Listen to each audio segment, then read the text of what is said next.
नमस्कार मित्रांनो, आपण जर आमच्या चॅनलला सबस्क्राईब केलं नसेल तर सबस्क्राईब करा, बेल आयकॉनचं बटन दाबा, व्हिडिओला जास्तीत जास्त लाईक करा, शेअर करा आणि कमेंट्स करायला विसरू नका की आमचे व्हिडिओ आपणास कसे वाटतात. याचबरोबर मित्रांनो, मनुष्य म्हटला की प्रत्येकाच्या जीवनामध्ये समस्या ही ठरलेली आहे, परंतु आपल्या ऋषीमुनींनी वेदांचा चक्षु म्हणजे ज्योतिषशास्त्र निर्माण केलं.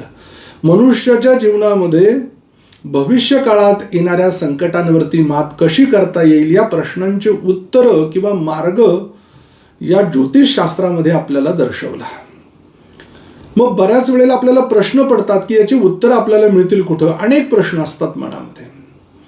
सगळ्यात पहिला प्रश्न असतो की मुलांचं शिक्षण होत नाहीये गुरुजी, शिक्षण कधी होणार? शिक्षण अनेक अडथळे येत आहे, परिपूर्ण करतोय, अभ्यास करतोय, लक्षात राहत नाहीये, प्रयत्न करतोय, परिपूर्ण होत नाहीये. कशामुळे होतंय? काही अडचण आहे का? गुरुजी, मुलांचं शिक्षण खूप चांगलं झालंय, त्याला नोकरी लागत नाहीये.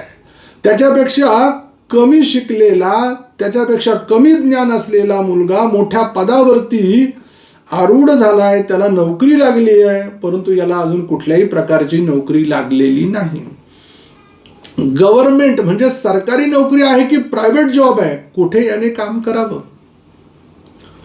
गुरुजी, मुलाला खूप चांगली नोकरी लागली आहे, मुलीला खूप चांगली नोकरी लागली आहे, विवाहाचं वय होऊन गेलंय, लग्न होत नाहीये. नेमकी अडचण काय? पत्रिकेत मंगळ दोष आहे, पत्रिकेला कोणी दोष लावलेला आहे? नेमकं या प्रश्नांची उत्तर आम्हाला कुठे मिळू शकतील? हे विवाह कधी निश्चित होतील? नेमका जोडीदार कसा असेल? या सगळ्या प्रश्नांचे उत्तर आम्हाला मिळत नाहीये गुरुजी. गुरुजी, विवाह झालाय परंतु संतती होत नाहीये. 2 वर्ष झाले, 5 वर्ष झाले, 7 वर्ष झाले, अनेक डॉक्टरी इलाज केले, अनेक आध्यात्मिक इलाज केले, आम्ही संतान प्राप्त होत नाहीये. आमच्या नशिबात संतती प्राप्तीचा योग आहे का गुरुजी? की आम्ही मेडिकलमध्ये अजून काही पुढील उपचार घ्यावा की थांबावं? नैसर्गिक योग आहे. गुरुजी, संतती झाली आहे, नोकरी आहे, विवाह झालाय, परंतु राहायला वास्तू नाहीये. माझ्या जीवनामध्ये सुखाचे क्षण आहे का? वास्तुयोग मला माझ्या जीवनात निर्माण करता येईल का?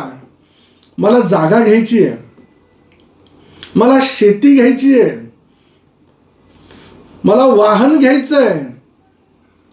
मी जुनं वाहन घ्यावं की नवीन वाहन घ्यावं? मी जुनी वास्तू घ्यावी की नवीन वास्तू घ्यावी? अनेक प्रश्न गुरुजी, उत्तर मिळत नाहीये. याचबरोबर गुरुजी, मला विदेशात जायचं आहे, मी परदेशात व्यवसाय करावा की नोकरी करावी? की मी मायदेशी राहून व्यवसाय करावा की नोकरी करावी? प्रश्नांची उत्तर मिळत नाही. गुरुजी, मी विजासाठी अप्लायकेशन केलेलं आहे, परदेशात मला जायचं आहे, तिकडच्या देशाचं नागरिकत्व मला मिळणार आहे का? तिकडच्या देशात राहण्यासाठी मला संमती मिळणार आहे का? असे अनेक प्रश्न आहेत. गुरुजी, मला अध्यात्मामध्ये नाव करायचंय, गुरुजी मला अनेक प्रकारच्या गोष्टी प्राप्त करून घ्यायच्या आहे. या सगळ्या प्रश्नांची उत्तरं आमच्या स्क्रीनवरती दिलेल्या नंबरवरती आमचे ज्योतिष एक्सपर्ट तुम्हाला योग्य पद्धतीनं देतील आणि तुम्ही तुमच्या जीवनामध्ये आनंद प्राप्त करून घ्याल. आज आपण 2026 या वर्षातील फेब्रुवारी महिन्यामध्ये होणारं ग्रहांचं राशी परिवर्तन आणि या राशी परिवर्तनाचा कर्क राशीच्या जातकांवरती होणारा परिणाम या विषयाची माहिती पाहणार आहोत.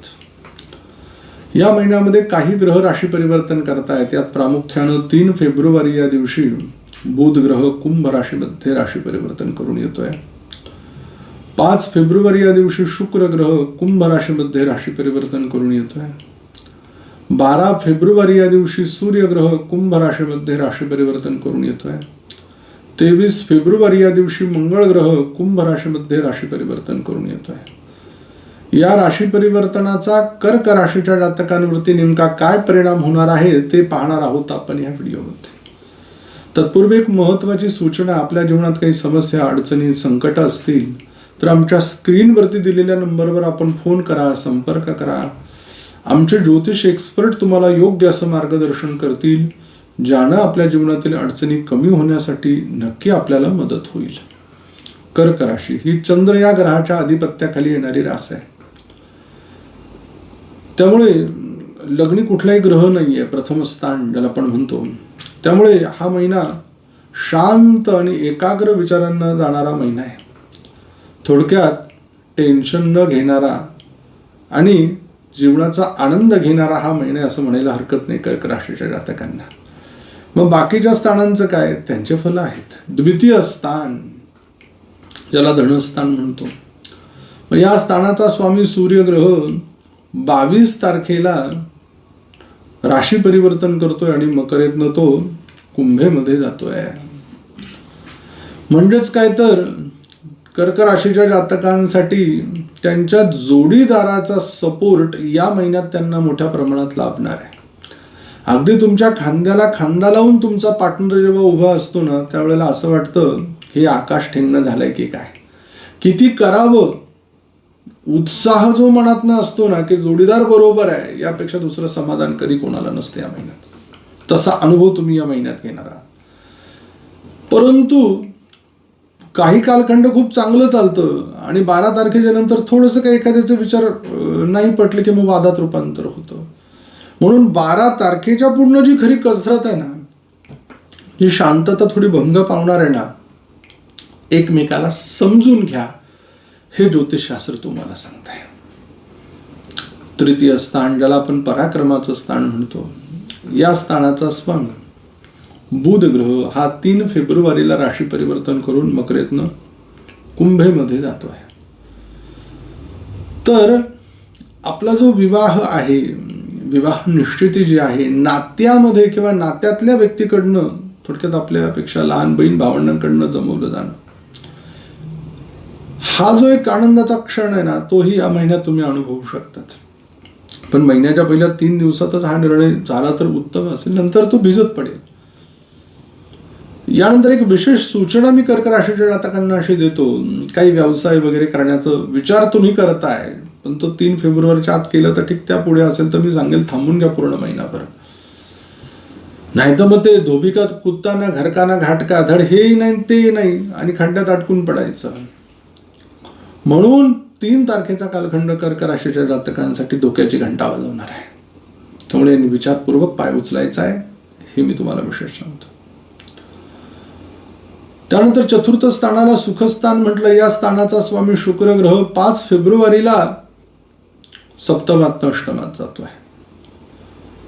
म्हणजेच काय तर आईच्या प्रकृतीची काळजी तुम्हाला या महिन्यात विशेष घ्यावी लागणार आहे. कारण की 5 तारखेनंतर आरोग्याची त्यांची समस्या वाढेल, आरोग्याची पीडा वाढेल, दुखणं वाढेल. मग छोटं दुखणं मोठं होऊ द्यायचं नाहीये ना.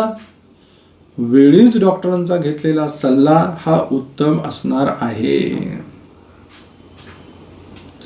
घर खरेदी करायची आहे, वाहन घ्यायचं आहे, अन्यतम काही गोष्टी करायच्या आहेत सुखोपभोगाच्या, 5 तारखेच्या त्याची खरेदी करून टाका. 5 तारखेनंतर आपण थोडं थांबू. पंचम स्थानाला संततीचं स्थान म्हटलंय, प्रेम प्रणयाचं स्थान म्हटलंय. या स्थानाचा स्वामी मंगळ ग्रह 23 फेब्रुवारीला राशी परिवर्तन करतो. म्हणजेच 23 तारखेपर्यंत सप्तमात आहे. प्रेम विवाह होणे, प्रेमाची व्यक्ती जवळ येणे, अनेक सलोख्याचे संबंध निर्माण होणे, संतती प्राप्तीच्या दृष्टीने कालखंड उत्तम आहे. डॉक्टरी इलाजानं संतती प्राप्त होण्याचा योग आहे. आध्यात्मिक शक्ती वाढण्याचा योग आहे आणि जीवनाच्या प्रगतीचा कालखंड होण्याचा योग आहे. फक्त पुढचे जे काही 23 तारखेनंतरचे दिवस असतील त्या कालावधीमध्ये ज्या स्त्रियांना बाळ राहिलेले आहेत त्यांनी डॉक्टरांनी सांगितलेले नियम पाळा, खाण्याच्या पथ्यांकडे लक्ष द्या, ही तुम्हाला विशेष बाब नमूद करावी लागणार आहे. षष्ठ स्थानाला रिपुरोग स्थान म्हटलंय. या स्थानाचा स्वामी गुरु ग्रह व्ययात गेलाय. विपरीत राजयोग आहे. या राजयोगाची फलप्राप्ती म्हणजे अचानक म्हणून धनप्राप्ती, परदेश गमनाचा योग, परदेशात नोकरी लागण्याचा योग, परदेशात मातृ घराण्यातील लोकांकडे राहायला जाण्याचा योग, परदेशात एखादा चांगला जॉब मिळाल्यामुळे तिथे वाहन वास्तू घेण्याचा योग. एवढी सुंदर योगांची जी काही मालिका आहे ती आपल्याला या कालखंडात पाहायला मिळते. सप्तम स्थानाला वैवाहिक सुखाचं स्थान म्हटलंय. या स्थानाचा स्वामी शनी ग्रह भाग्यात आहे. भाग्यानं जोडीदार मिळतोय, भाग्यानं पार्टनरशिपचा व्यवसाय लागू पडतोय, भाग्यानं तुमच्या जीवनामध्ये चांगल्या प्रकारचे क्षण अनुभवायला आणलेत, मनासारख्या जोडीदाराची प्राप्ती. मग तो नोकरी करतोय, तो व्यवसाय करतोय, अशा सगळ्या प्रकारचा. अष्टम स्थानात तर विचारायचं नाही. इथे कुंभ राशी आहे, स्वामी ग्रह भाग्यात आहे आणि 5 ग्रह इथे आलेत. बुध, शुक्र, सूर्य, मंगळ, राहू, सहवास योग घडलाय सगळ्या ग्रहांचा. म्हणून आमिष जसं हरिण उन्हाळ्यामध्ये त्याला मृगजळ असं म्हणतात, पळत सुटतं आणि त्या उन्हाकडे पाहून पळत सुटतं आणि त्याला वाटतं ते पाणी आहे, जवळ गेलं की ते उन्हाच्या लहरी भासतात. तसं अचानक म्हणून काही प्रलोभनं तुम्हाला दिसतील, त्या प्रलोभनांपासून दूर राहा. नोकरीचा, दामदुप्पट पैशाचा, सोनं देण्याचा सगळं खोटं आहे. कष्टाने प्रगती होते, त्या प्रलोभनांपासून दूर राहा. भाग्यस्थानात मीन राशी आहे, स्वामी गुरु ग्रह व्ययात आहे, तो विपरीत राजयोगातला आहे. तीर्थयात्रा घडवणार आहे, भगवंताची केलेली सेवा वाया जाऊ देणार नाही. फक्त कोणाला सांगू नका आणि चर्चा करू नका, हे विशेष आहे.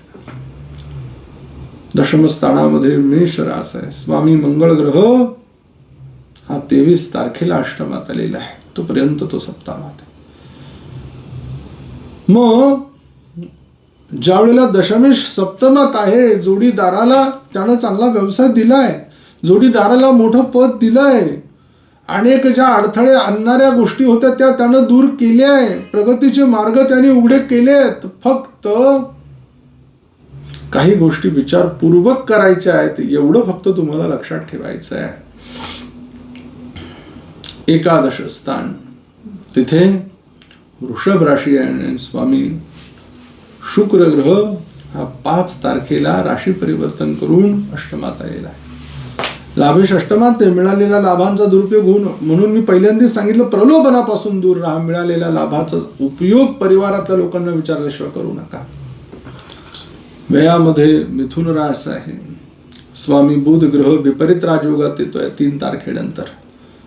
त्यामुळे व्ययशाची फलं तुम्हाला चांगली मिळतील. खर्च तुमचा स्वतःसाठी नसेल, परिवारासाठी काहीतरी वेगळं करावं अशी इच्छा असेल, परंतु कष्टाशिवाय होत नाही हे लक्षात आलं की माणूस स्थिर राहतो.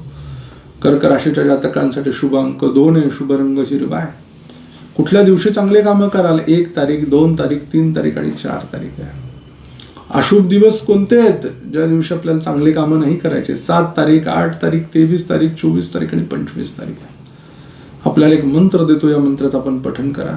ओम ध्वजाय नमः. लवकर भेटू आपण पुढील व्हिडिओमध्ये. तोपर्यंत सर्व प्रेक्षकांना